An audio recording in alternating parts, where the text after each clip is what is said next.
Hi friend, Gujarati cooking channel में तमारुं स्वागत है। आज આપણે વધેલા ભાતની એક નવી રેસીપી બનાવવાના છીએ। તો આપણે હવે આ ભાત વધ્યા છે ડબ્બામાંથી આપણે કાઢીને એને છૂટા આ રીતે કરી દેવાના છે। એક ડુંગળી સમારી છે અને વઘાર માટે તેલ મૂક્યું છે, એમાં રાઈ અને જીરું નાખ્યું છે, પછી મોટા સમારેલા મરચાં નાખ્યા છે, વધારે તીખા નથી, અને ત્યાર પછી લીમડાના પત્તા નાખ્યા છે।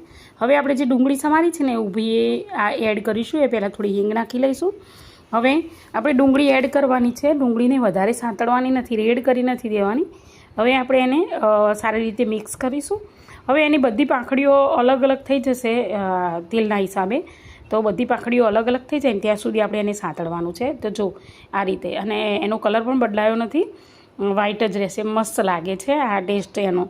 તો નહીં કાચી કે નહીં પાકી એવી ડુંગળી છે, તો આ ટેસ્ટ એનો બહુ જ મસ્ત લાગે છે ભાત સાથે। પુલાવને પણ ભૂલી જશો અને ભાખરી સાથે સાકરી જેમ ખાવાની ખૂબ જ મજા આવે છે।